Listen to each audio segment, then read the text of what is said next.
압도적이었어요. 예, 준비해 주시기 바랍니다. 예, 정말 예배 시간에 우리에게 항상 은혜로운 찬송을 주신 우리 성가들을 다시 한번 박수 한번 보내주시겠습니다. 네, 고맙습니다. 자, 여러분 오늘은 성령 강림절입니다. 여러분 성령 하면은 성령이 뭔가 자세히 알고 있어요? 성령 하면 좀 애매하죠? 그러죠? 예, 그래서 오늘 좀 성령에 관한 이야기를 나눠보고자 합니다. 우리 한국 기독교가 나날이 정말 타락해 가면서 우리가 계엄 시국에서 그야말로 정말 한국 사회를 곳곳을 망치게 하는 그런 주요한 역할을 지금 하고 있지 않습니까? 우리 이쪽 지금 이번 선거에서도 전북에도 11.8%나 이렇게 표가 나왔더라고요. 그것을 보면서 아니 지금 분명히 내란죄를 범하고 있는 그런 사람이라는 것이 너무나 명명백백하게 나오는데도 불구하고 그런 표를 던지는 사람들이 있다. 그랬더니 이제 많은 사람들이 하는 이야기가 교회를 다니는 사람들이 그렇다는 거예요. 그래서 교회에서 그렇게 가르친다는 거예요. 그래서 어떻게 범죄자를 어떻게 나쁜 사람을 찍을 수 있느냐 이렇게 하면서 교회가 그런 잘못된 정보를 계속 주입을 시키다 보니까 교인들 중에 많은 사람들이 정말 잘못된 정보를 사실로 받아들이고 있다는 거예요. 그래서 그런 사람들 때문에 어떤 우리 전북이면 그래도 좀 진보적인 생각을 한다고 하는데도 불구하고 그렇게 표를 던지는 사람들이 있다는 거예요. 그래서 참 이게 갈수록 심각하다. 왜 교회가 이렇게 반역사적인 그런 방향으로 자꾸만 나아가게 될 것인가 이런 안타까움이 듭니다. 그런데 이제 그렇게 되는 것 중 원인 중에 하나가 바로 성령에 대해서 제대로 이해하고 있지 못하기 때문입니다.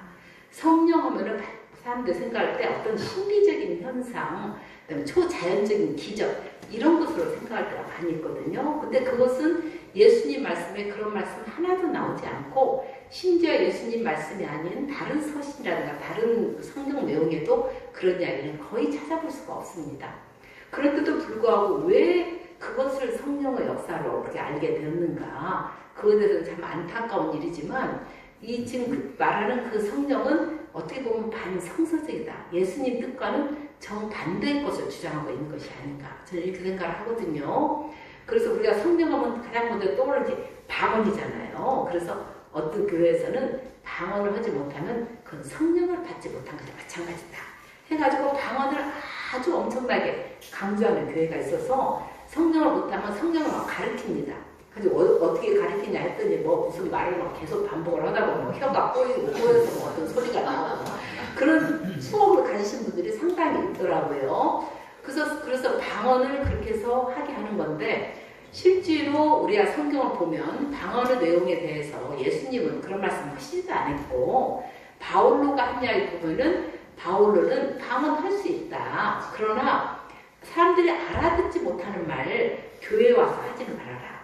그것은 너 혼자 기도할 때 하고 사람들이 알아듣지 못하는 말을 여기 와서 하지 말고 만약에 네 말을 해석할 수 있는 사람이 있다면 해도 된다. 이런 식으로 이야기를 했어요. 그러면서 마지막으로 바울로가 하는 이야기가 1만 마디 못 알아듣는 말보다도 5마디 알아들을 수 있는 그런 말씀을 할 수 있는 그런 권한을 차라리 하나님께 청하라 이렇게 이야기를 하고 있거든요.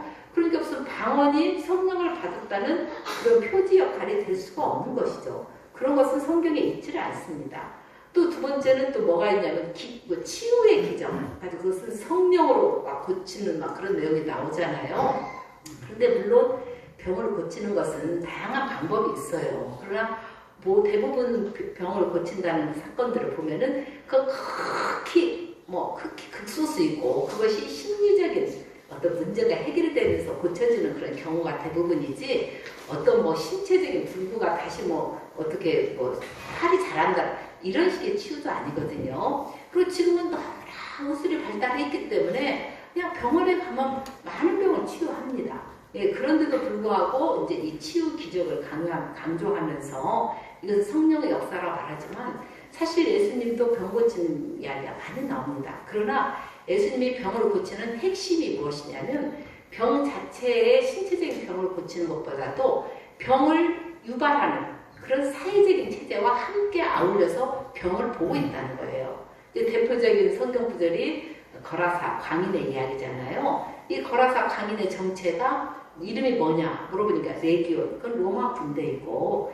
이 사람이 이런 병에 걸린 것은 정말 로마의 어떤 식민지적인 그런 그 고통에 의해서, 억압에 의해서 이런 병이 걸렸다는 것이고, 예수님이 그 귀신들을 그 대지에 몰아가지고 낭떠러지에 떨어졌다는 건 뭐냐? 대지는 그 당시에 로마 군단을 상징합니다. 그래서 그들을 몰살시켰다는 것은 뭔가 이런 로마의 식민지로부터 해방될 날을 미리 비전을 제시해서 보여준 사건입니다. 그렇기 때문에 그것을 액면 그대로 받아들여가지고 그냥 뭐 귀신 들린 사람을 고치는 그 자체로만 받아들여서는 안 되고, 이것이 총체적인 해방이다. 어떤 신체적인 병으로부터만이 아니라 사회적인, 정서적인 문제로부터 이건 총체적인 해방을 나타내는 것이 이게 병의 치유 사건이에요. 그런데 신체적인 병만을 가지고 그것을 치유하면서 그것이 바로 성령의 역할이라고 이야기를 하게 되면 그것은 너무나 극단적인 해석이라고 볼 수가 있는 거죠. 그 다음에 또 성령의 역사 중에 하나가 애언입니다. 애언의 기적에 대해서 이야기를 많이 하고 있어요. 그래서 뭐 누구한테 가면 어떤 애언을 받고 앞으로 내가 어떻게 될 것이니 꼭 점쟁이한테 가는 거랑 똑같은 이야기를 하고 있어요. 그런데 실제로 우리가 애언이라고 할 때 구약의 애언은 미리 예자를 쓰는 게 아니라 맡길 예자를 쓴다고 그랬죠. 그 예자가 하나님의 말씀을 받아서 전하는 사람이에요. 그래서 네가 이렇게 이렇게 하나님 말씀을 듣지 않고 이렇게 되면 너는 앞으로 이렇게 될 수밖에 없어. 그게 예언이에요. 이게 하나님 말씀을 전하는 거, 맡아서 전하는 겁니다. 그것이 미래를 점쳐가지고 점쟁이처럼 하는 그것이 예언이 아니거든요. 이게 성경에는 그것이 그렇습니다. 그렇기 때문에 신명기 11장 8절을 보면은 너희 점쟁이한테 쫓아가지고 물어보거나 그런 짓 하지 말고, 또 죽은 자를 뭐 이렇게 세워서 뭐 그들과 말을 섞은 일, 우리 그런 거 한다지 뭐 신령을, 뭐 홀령을 불러내고 이런 짓 하지 말라고 했어요. 성경에서는 계속적으로 그런 걸 하지 말라고 이야기를 하고 있거든요. 그 이유는 뭐냐? 왜 우리가 그런 점쟁이한테 가서 애언을 받는 이유라는 것은 그야말로 미래가 궁금한 거야. 현재가 불안하고. 그것은 내가 지금 여기를 살고 있지 못하다는 겁니다. 지금 여기를 제대로 사는 사람, 하나님이 지금 여기 계시니까 지금 여기 하나님과 더불어 사는 사람은 미래에 대해 궁금하지 않아요. 어떤 일이 이루어진다 하더라도 그 모든 걸 들어서 하나님께 영광을 돌릴 수 있는 그런 사람이기 때문에 미래를 걱정하거나 두려워하지 않습니다. 그냥 지금 여기 있는 일을 다만 충실하게 사는 거죠. 그래서 성공이라는 것은 제가 누누이 말씀을 드리지만 미래에 내가 성취한 바를 이루는 게 성공이 아니에요. 무슨 세상적으로 성공하고 무슨 물질을 많이 가진 것이 성공이 아니지 않습니까? 지금 여기 하나님 안에서 하나님 말씀을 순종하며 사는 삶, 이것밖에 없어요. 성공은요. 우리 미래라는 것은 우리가 산다는 보장도 없어요. 이루어질 수도 있고 안 이루어질 수도 있어요. 그것은 나 혼자 결정하는 부분도 아닙니다. 그래서 중요한 것은 지금 여기 다만 그것을 향해서 내가 그냥 살 뿐이죠. 그래서 우리가 지금 여기 성공만을 생각해야 하는데 그 진리를 깨닫지 못한 사람들이 미래에 대해서 불안해서 점쟁이를 쫓아가는 겁니다. 근데 또 점쟁이를 쫓아가는 것이 또 뭐냐? 내가 학교 합격할까요? 내가 직장 구할까요? 내가 어떻게 될까요? 다 물질적인 거 관련 있습니다. 점쟁이들이 물질적인 것이 아니라 정신적인 이야기를 해줍니까? 또 영적인 이야기를 해줍니까? 희생해야 하는 삶을 살아야 한다든가 헌신해야 한다든가 사랑해야 한다 이런 이야기 안 합니다. 아 당신이 어떻게 되면 뭐가 되고 이런 이야기 하는 것처럼 그런 예언들을 바로 성령의 역할이라고 하면서 그런 예언을 하는 사람들이 많이 있어요. 이건 점쟁이나 마찬가지라고 볼 수 있는 거죠. 그래서 지금 우리 이제 김건희 씨가 그야말로 무속에 아주 심취된 그런 사람 아닙니까? 그러면 한국 기독교는 무속이라고 하는 것은 저 미신이니까 따라서는 안 된다고 생각하면서 누구보다도 선을 확실하게 그어야 하지 않습니까? 그런데 일부의 한국 기독교가 그런 무속과 결합이 돼서 그들을 누구보다도 지지하고 그들과 한패가 돼서 활동했다는 이해가 되지 않거든요. 근데 실제로 그건 이해가 되는 게 잘못된 한국 기독교는 말하자면은 지금의 무속신앙과 다를 바가 없어요. 이름만 예수 이름만 갖다 붙여놨지 무속과 똑같은 짓을 하고 있는 겁니다. 그래서 그들에게 무당에게 뭐 생각을 물어보잖아요. 항상 내가 권력을 잡을 건가, 대통령이 될 것인가, 앞으로 어떻게 될 것인가. 그렇게 물어보면서 오로지 현실적인 자기 성공, 출세, 물질적인 그런 것만을 추구하고 있지 그들이 말하는 것은 우리가 말하는 영적인 세계를 전혀 말하고 있지 않습니다. 그러니까 그런 걸 물어보는 사람은 뭐 때문에 그걸 물어보느냐? 바로 그런 물질적인 관심 이것 때문에 그걸 물어보는 거거든요. 그거 아니라면 물어볼 이유가 하나도 없는 것이죠.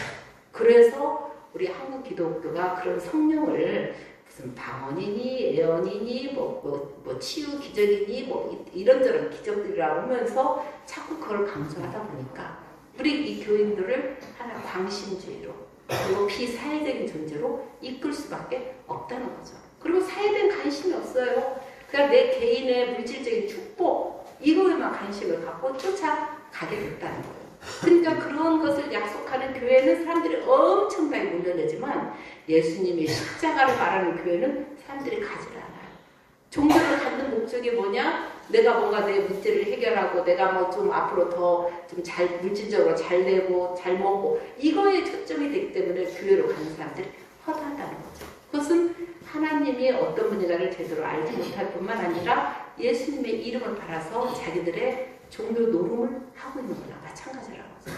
그렇기 때문에 한국교회가 이렇게 번창하는 그 뒷면에는 이런 안타까운 그늘이 있고 그것이 이제 극단적으로 심화되면서 오늘날 한국 기독교가 개독교라는 소리를 듣게 되고 지금 이 그 탄핵 국면에서 이렇게 너무너무 정말 극심하게 잘못된 그런 역할을 하고 있는 거죠.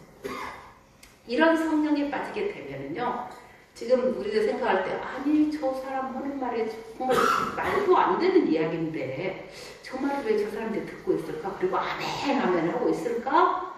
그렇게 생각하잖아요. 그 이유는 뭐냐? 사람들 맹종주의에 빠지게 됩니다. 이제 이런 식이면 무슨 기적을 쫓네, 애언을 쫓네 하다 보면은요, 거기에 젖어가지고 자기의 주체성이 이루어지는 거예요.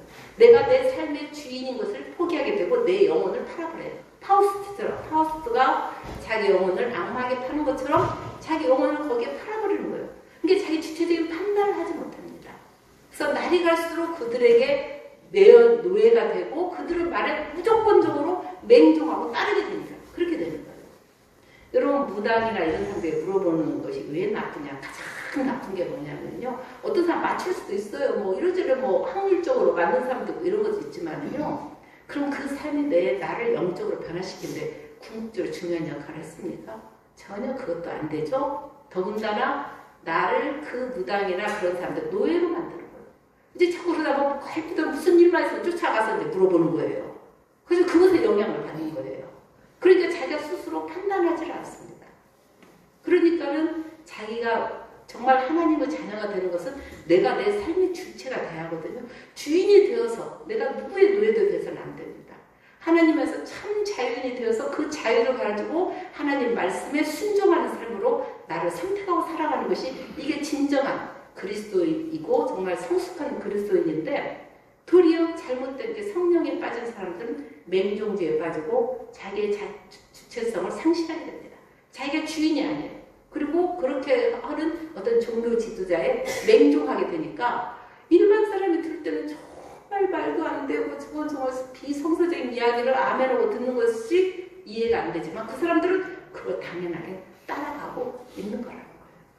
그래서 이 한국교회가 이 성령을 강조하면서 성령을 잘못된 길로 인도하면서 어떤 사람들을 하나의 노예로 만들어버렸고 바울로는 다시는 노예로 멍에를 치지 말라고 했거든요. 하나님이 주신 자유 이것을 가지고 하나님 뜻대로 쓰라고 했는데 그 반대의 길을 가게 한 것이고 그리고 우리가 영적인 구원이 중요하지 않습니까? 물질적인 것이 아니지 않습니까? 그래서 완전히 이 자본주의 물질 그 만능주의 그런 화신으로 그것의 추종자로 사람들을 만들어버리는 그런 결과를 빚어냈고 그러면서 어떻게 사회적인 그런 구원이라든가 사회적으로 더불어 행복하게 살고 생태를 생각하고 우리 통일을 생각하고 평화를 생각하는 데는 아무 관심이 없어요.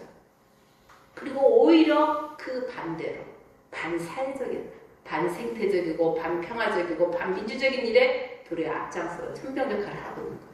그 이유는 뭐냐? 물질 중심이니까 가진 자 중심이니까 그 가진 자들 논리에 그대로 똑같이 놀아날 수밖에 없는 그래서 이 한국교회가 이 성령을 잘못 가르치면서 이런 역사를 이렇게 돼요. 그것이 오늘날 한국기독교의 타락을 가져온 것이다 볼 수가 있는 거죠. 그러면 예수님이 말하는 성령이 무엇인가? 그것은 딱 진리의 영입니다.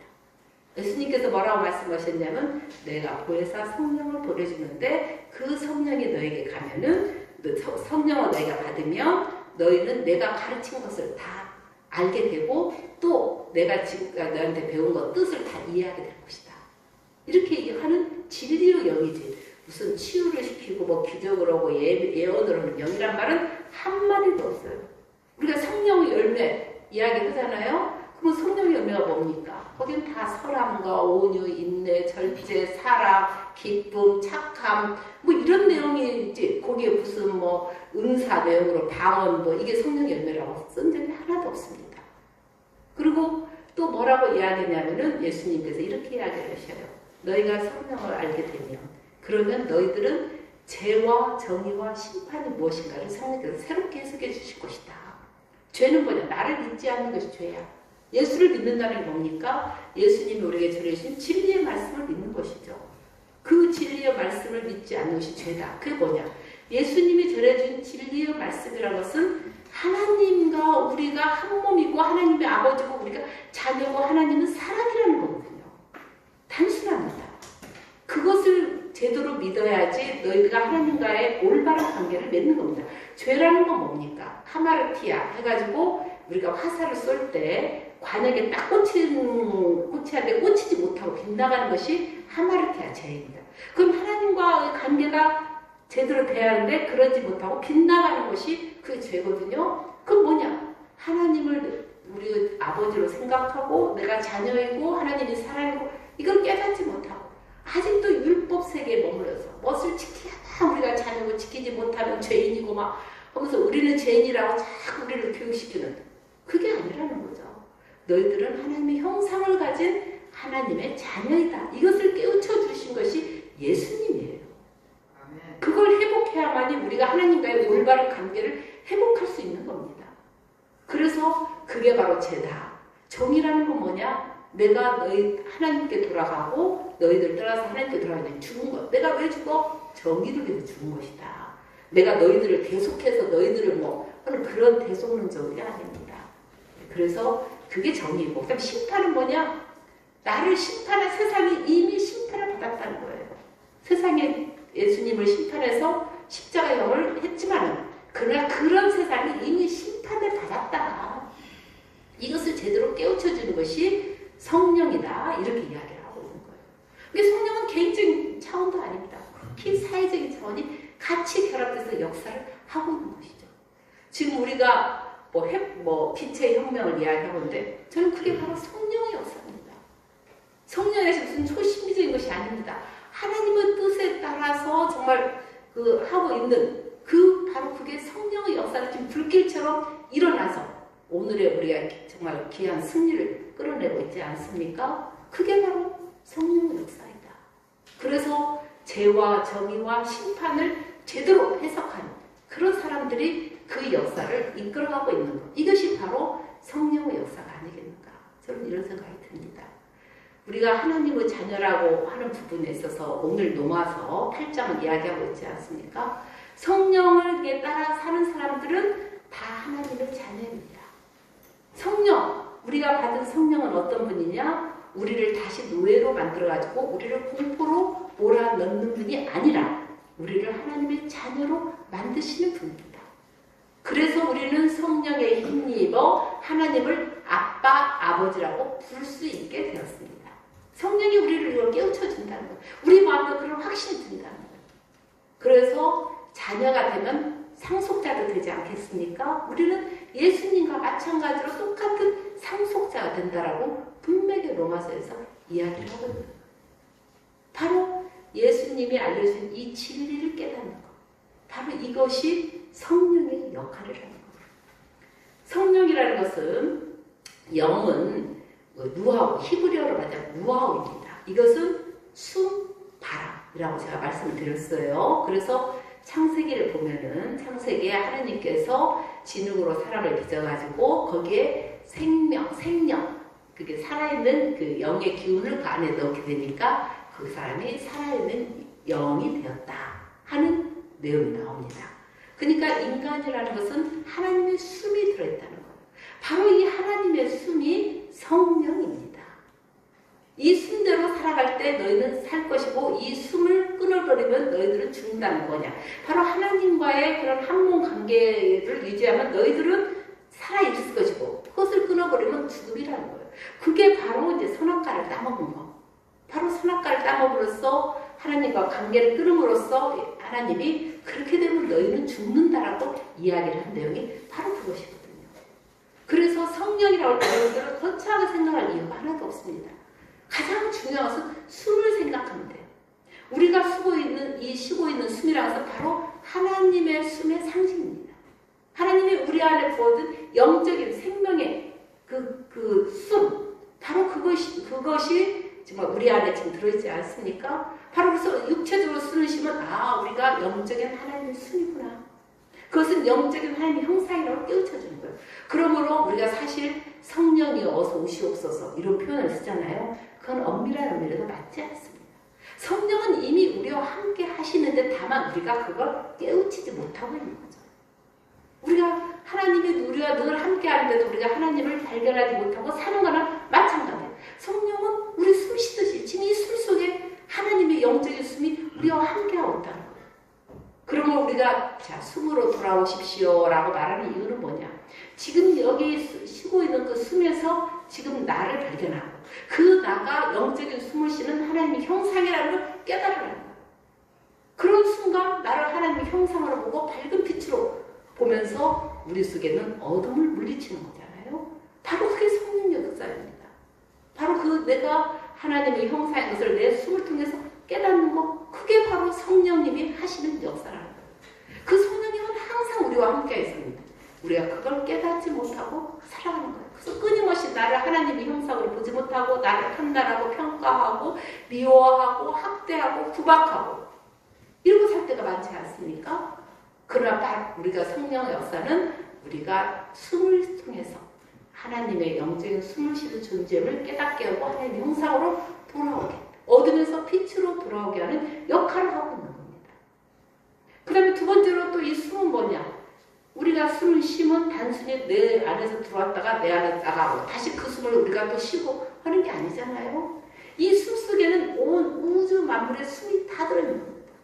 지금 여러분 우리 여기 안에 지금 들어오셨을 때 우리가 숨 쉼은 엄청 많죠. 그러죠? 그 숨 속에서 우리는 숨은 다 섞어져 있습니다. 우리 한지연 피대장로님 숨이 내 안에 들어와 있고 우리 권밀리 집사님 숨이 내 안에 들어와 있고 내 숨이 또 여러분들 안에 들어가 있고 다 섞여져 있고 이건 뭘 말합니까? 우리가 다 하나라는 거예요. 하나로 연결되지 우리가 보이는 이것이 내가 아니라는 거예요. 한 몸 안에 다 연결된 존재가 진정한 나라는 거죠. 그래서 나무의 숨, 흙의 숨, 꽃의 숨, 모든 우주 만물의 숨들이 다 우리와 하나로 연결된다는 것을 나타내주고 있는 숨입니다. 이게 숨은 뭘 상징하냐? 그건 바로 우리 모두가 한 몸으로 연결되어 있는 존재라는 거. 그래서 한 몸으로 연결된 존재를 지키는 것은 사랑밖에 없어요. 사랑 아니면 이 한 몸을 지킬 수 있겠습니까? 그 사랑에 근거할 때만이 우리에게 진정한 평화가 온다는 것을 알려주는 게 숨입니다. 그래서 우리가 가끔 내 숨을 의식하라는 건 뭐냐? 내가 지금 저 사람의 숨을 같이 쓰고 있는 한 몸이구나. 내가 저 나무의 숨, 저 꽃의 숨, 하늘의 숨, 공기의 숨 다 모두가 이게 한 몸인데 내가 그걸 잊어버리고 나의 열등감, 나의 교만함, 그 다음에 내 욕심, 나만 잘 먹고 잘 살겠다는 그런 마음들, 그걸 돌이켜보는 겁니다. 내가 한 몸이구나. 내가 하나님 안에서 이렇게 하나님의 자녀를 모두시 나와 한 몸으로 되어 있다는 그 현실에 돌아오는 거, 깨어나는 겁니다. 그래서 우리가 숨을 쉴 때 두 번째로 느낄 수 있는 것은 우리가 한 몸이라는 걸 깨우쳐주는 겁니다. 그래서 첫 번째는 내가 하나님 형상에 매달리게 해주고 두 번째는 우리가 한 몸이라는 걸 깨닫게 해주는 겁니다. 세 번째는 뭐냐? 우리 이 숨이라는 것은 뭐예요? 끊어집니다. 육신의 숨은 끊어지죠? 그러죠? 그러면서 이 인간의 존재 자체에 그 생명의 원리를 깨닫게 해주는 거예요. 우리가 육신의 숨은 끊어지지만 영적인 하나님의 숨은 계속 쉬고 있다는 거예요. 육신에 따라서 우리가 없어지고 다시 태어나고가 아니라 우리는 육신에 숨을 쉬면서 변화할 뿐이지. 우리 안에 이 영생이신 하나님의 숨은 영원한 생명으로 우리가 함께한다는 거예요. 그러니까 지금 이 숨이 영생이라는 거예요. 지금이 바로 영생이다. 지금의 세계에 눈을 뜨게 해주는 겁니다. 내가 숨을 쉬고 있다는 것은 지금 여기에 깨어나게 하는 훈련법이에요. 많은 종교가 숨에 대해서 강조를 합니다. 그 이유는 뭐냐? 지금 여기 깨어나야 한다는 거예요. 많은 사람들이 지금 여기에 살지 않고 과거와 미래 속에서 허상 속에서 살아가는 사람들이 많아요. 그런데 너는 지금 여기 살아있는 걸 알려주는 게 바로 숨입니다. 그래서 지금 여기로 돌아오는 거, 지금 여기 하나님과 만나, 지금 여기 영생을 이루고, 지금 여기 부활의 삶을 살고, 지금 여기 하나님의 말, 하나님의 사랑 안에 거하고, 바로 이 지금 여기 세계로 돌아오게 될 때 우리는 걱정, 근심, 불안, 두려움 좀 더 없어지는 거죠. 우리 미래를 막 알려고 애를 쓰고 그럴 필요가 없는 거죠. 미래는 현재에 의해서 결정되는 거 아닙니까? 그렇기 때문에 우리가 지금 여기 세계로 돌아오게 하는 것이 바로 우리의 숨이고, 그걸 통해서 성령님은 우리를 지금 여기 세계에 살게 하시는 분이 바로 성령님의 역할입니다. 그리고 이 숨이라는 것은 마찬가지로 우리가 개인적인 존재가 분리된 존재가 아니라 이 사회와 함께 숨쉬고 있는 그런 존재이기 때문에 사회를 그런 사회로, 한몸 평화로 더불어가는 사회로 만들도록 해주는 분. 그래서 우리에게 그렇게 살도록 용기를 주고 지혜를 주고 믿음을 주시는 분이 바로 성령님의 역할이에요. 그래서 성령님이 무하이고 그게 바로 하나님의 생명의 영적인 숨이라는 걸 우리가 깨닫게 된다고 한다면 그것이 바로 성령님의 역할이지. 무슨 초자연적인 신비적인 뭐 이런 것들 다 그 하나님 뜻에 위배된 내용들 아닙니까? 그건 악령의 역할이죠. 그건 성령의 역할이 아닙니다. 그렇기 때문에 우리가 성령을 제대로 아는 게 중요하다. 그래서 성령은 사실 오시는 게 아니라 우리가 그런 지금 여기에 하나님이 함께 하신 하나님과 더불어 내가 하나님의 형상으로 밝은 빛으로 그리고 한몸 세상을 위해서 살아가는 것이 바로 그게 성령의 역사이다. 예수님이 부활하시고 나서 제자들에게 나타나시면서 너희들은 평화를 빈다라고 이야기를 해요. 제자들은 평화롭지 않아요. 막 불안하고 두렵고 떨리고 이거 어떻게 될 것인가 막 그런 속에 있잖아요. 평화를 빈다 하면서 예수님이 또 뭐라고 하셨냐면 숨을 내쉬며 성령을 받아라 그랬어요. 그 숨을 내쉰단 말이에요. 왜 갑자기 나와 그냥 성령을 받아라 하면 될 건데 왜 거기다 숨을 내쉰다는 걸 강조합니까? 바로 이것은 하나님이 우리에게 심어준 영적인 숨 아닙니까? 그걸 상징하는 바로 그 숨을 다시 받아서 네가 하나님 형상으로 다시 거듭나고 한 몸으로 다시 살고 하나님 안에 거하도록 만들어주는 것이 바로 이 숨의 역할입니다. 그래서 그게 바로 성령의 역사다. 우리가 지금 정말 행복한 시기를 보내고 있어요. 예. 그래서 정말 성령의 역사들을 일으키는 수많은 사람들이 있습니다. 뭔가 정말 하나님 뜻을 위해서 아까 우리 기도자가 정말 절절하게 표현을 참 잘했잖아요. 우리가 바로 그런 성령의 역사를 일으켜야 할 사람들입니다. 그것으로 우리가 부르심을 받았어요. 각자의 삶의 현장에서 지금 여기입니다. 지금 여기 성령의 역사를 일으키시는 분이 바로 그리스도인들입니다. 제가 오늘 십자가 명상하면서 딱 누가 떠올랐냐면 이재명 씨가 떠올랐어요. 예, 제가 설교 속사에서 어느 개인들을 거명하는 좀 그러지만 근데 이재명 씨는 거명하고 싶어요. 저 십자가는 자기 헌신이에요. 사람을 위해서 자기 모든 걸 다 바친 헌신의 표지이잖아요. 저는 십자가 명상하면서 항상 내가 그런 삶을 살고 있나 하고 물어보거든요. 근데 딱 이재명 씨가 떠오르면서 이재명 씨가 왜 그런 삶을 살 수 있었을까? 사람은 뭐 우리 완벽하다 그런 표현 필요 없는 표현이에요. 그분은 나름대로 최선을 다해서 정말 정의의 세계를 위해서, 평등 평화를 위해서, 생태적인 사회를 위해서, 공정한 사회를 위해서 뭐 애를 쓰고 있잖아요. 그것을 위해서 자기는 나는 권력을 얻으려는 것이 아니라 나는 권한을 얻고자 합니다. 그런 이야기를 하잖아요. 뭐 일할 수 있는 권한. 정말 나 그런 사회 만들 수 있도록 나 일하고 싶어. 이게 저한테 권한을 주십시오. 그 사람이 그걸 권력으로 생각하지 않고 권한으로 생각하면서 정말 우리 국민들이 정치하는데 내가 하나의 충복으로 일하겠다. 정치는 국민이 한다. 그렇게 이야기해요. 내가 하는 게 아니다. 난 다만 그 국민들이 하는 정치에 충복으로서 함께 하겠다. 이런 이야기를 하면서 정말 책을 한번 읽어보시고 그러면은 이 사람의 공약대로 정말 진행이 된단다. 우리나라가 어때요? 정말 진짜 대한민국 될 것 같아요. 가슴이 벌렁거리고 여러분들 막 희망이 넘치고 그러잖아요. 가는 곳마다 이재명 씨 이야기만 하고 다들 얼굴이 막 그런데 그 사회를 그렇게 일으켜 나가는 것은 쉽지 않아요. 그러죠? 쉽지 않습니다. 이재명 씨 혼자 하는 것도 아니고 우리 국민이 같이 하는 거예요. 빛의 혁명을 일으켰던 사람들이 이제는 그 뽕을 내려놓는 게 아니죠. 이제 다시 제2의 혁명을 또 만들어 가야 할 그런 시기에 우리가 놓여 있다. 그래서 우리가 각자의 삶의 현장에서 성령의 빛을 들고 정말 성령의 그런 힘으로 우리가 이 또 하나 우리에게 주어진 과제에서 더 진짜 대한민국, 더 나은 사회, 더 행복과 평화가 넘치는 사회로 나아가는데 바로 우리 그리스도인들이 앞장서야 한다. 주민교회 이야기가 나왔어요. 이재명 씨가 주민교회에서 자기 정치를 하겠다고 결단했고 그래서 거기에서 대선 나가겠다 이야기를 하고 또 마무리도 주민교회에서 했어요. 많은 기독교가 욕을 얻어먹고 있지만 그러나 정말 예수님의 말씀을 따라 살려고는 교회가 있다는 거예요. 그 중에 하나가 주민교회고 또 그 중에 하나가 우리 고백교회가 되지 않겠습니까? 그래서 그 사람이 정말 그 인권 변호사 시절에 자기가 그 성남에 그 시병 하나 만들려고 조례를 제정하려고 했는데 정말 열심히 노력을 했는데 그것이 그 한나라당 시의원들이 다 거의 차지하죠. 47초 만에 부결시켜버렸다는 겁니까? 그래가지고 그냥 너무나 억울해서 거기서 막 거칠게 대항을 하다가 공무집행 방해죄로 걸려가지고 수배 생활을 하면서 지금 그 주민교회에 숨어 있었다는 거 아닙니까?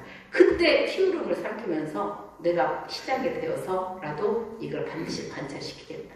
그래서 정치에 입문하려 되었다고 이야기하지 않습니까? 그 주민교회. 정말 약자 편에 서서 예수님 말씀대로 살려고 정말 노력했던 교회가 바로 주민교회입니다. 그 주민교회가 이렇게 이름이 드러나니까 참 기쁘더라고요. 맨날 교회에 대한 나쁜 짓 했다는 욕만 들었는데 주민교회 이야기 들으니까 정말 자부심이 생기더라고요. 예. 자, 우리 고백교회도 그런 교회가 되지 않겠습니까? 그래서 언제 누군가 인물이 나와서 나는 고백교회를 통해서 배워가지고 이런 사람이 됐다. 그래서 우리 고백교회 이름 좀 한번 내면 어떻겠습니까? 예.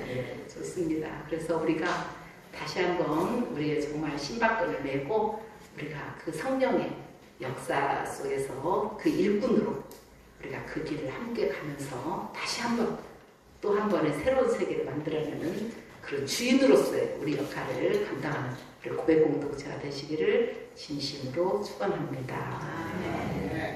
고맙습니다. 하나님. 얼마나 아름다운 공동체입니까? 예수님 말씀을 아멘으로 기쁨으로 감사함으로 받아들이고 내 삶의 현장에서 작은 힘이나마 함께 살아가면서 성령의 불을 끄지 않으려고 노력하고 있습니다. 주님 부족하지만 있는 그대로 받아주시는 주님께서 우리를 들어서 오병이어의 기적이 베풀어질 수 있도록 역사하여 주시옵소서. 예수 그리스도 이름으로 기도 바칩니다.